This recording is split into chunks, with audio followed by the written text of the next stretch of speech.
We will never forget. September 8th, 2010.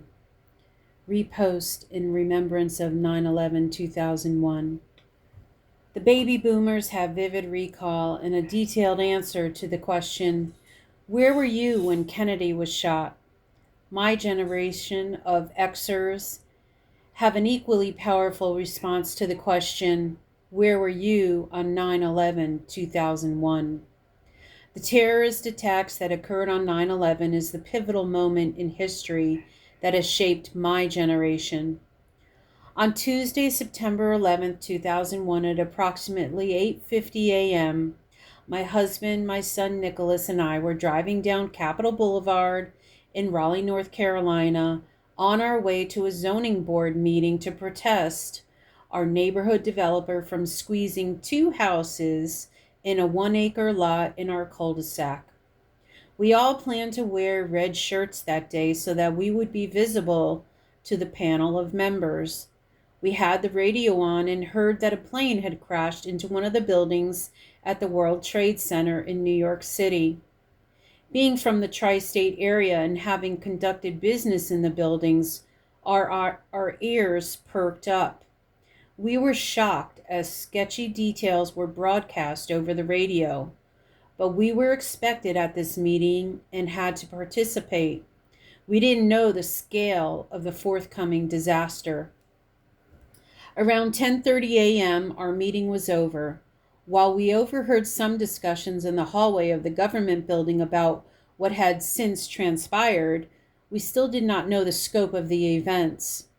We hopped into the car, put on the radio, and listened to the magnitude of the events of 9/11. Fearing the worst, I immediately picked up my older son, Justin, from his fourth grade elementary class.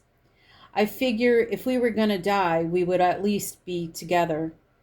When we arrived home, I immediately put on CNN and clicked from channel to channel to see the constant, repetitious showing of the videos.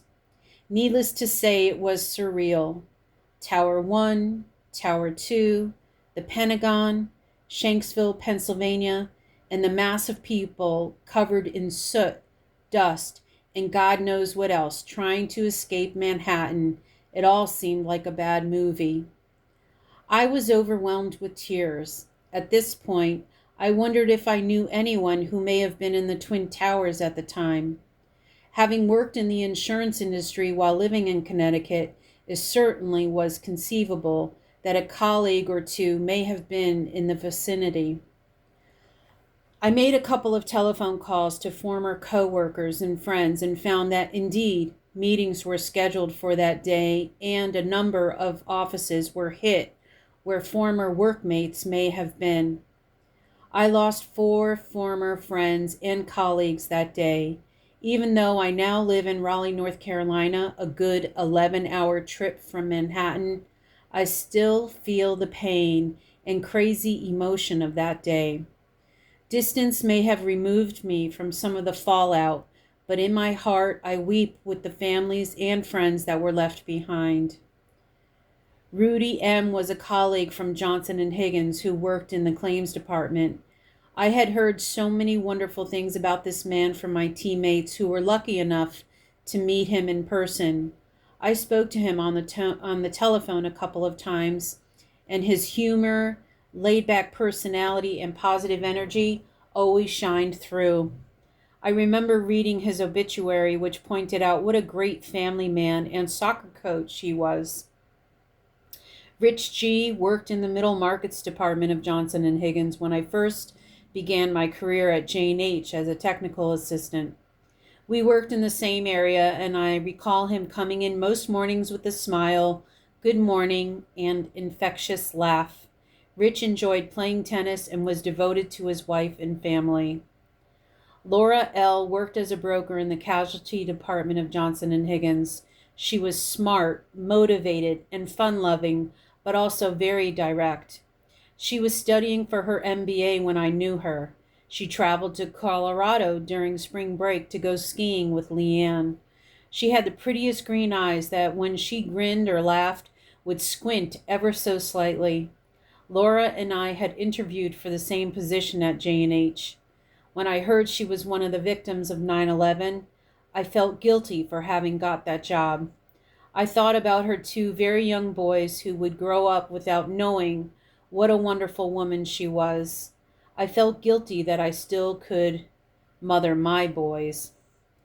Bob B. was a friend and coworker at my first real job out of college at Arkwright Mutual Insurance Company. I worked there from November of 1987 until January of 1990. My desk faced Bob's office for my entire tenure at Arkwright. The door to his office was about 6 feet away from the edge of my desk. While I wasn't Bob's assistant, I learned a lot from him. His talents and knowledge far surpassed his position as an underwriter. What I loved most about Bob was his passion for music, his easygoing personality, his amazing sparkling blue-green eyes, and the love for his wife, Laura.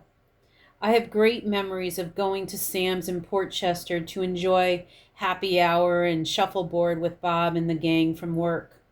Bob was a great conversationalist and had trivia in his back pocket about every band or song that was played in the background music of Sam's bar. Bob and his wife Laura were kind enough to let Monica and I stay over their house after we saw the Pink Floyd concert in Long Island. I also remember having the surprise baby shower for Bob at the office before his first baby, Veronica, arrived. I knew he would be a great father. So, as the 9th anniversary of this tragic event approaches, I choose to honor those folks who I knew and actually interacted with. They were some of the thousands that had their lives robbed on that tragic day. I keep their memory alive not only with my own thoughts, but I share my experiences with my kids and now through my blog. The current controversies surrounding the site of the tragedy have me contemplating what is right. In my heart, I believe the site of the World Trade Center should be a memorial to all of those that lost their lives. It should allow a place to reflect, read the names of all those who perished, and be kept a good distance from any commercial venture. As far as the mosque or community center being built near the site, my opinion is that we have to go back to the origin of what our country stands for and why it was established. One of the rights of freedom to practice your religion without persecution should be kept in the forefront of our minds. We were taught in elementary school that the United States of America is a melting pot of different people of various cultures gathering to exercise their right to freedom. To go against this standard would be hypocritical. Please continue to remember vividly the details of where you were on 9/11. We must honor those who unwittingly sacrificed their lives. We must never forget.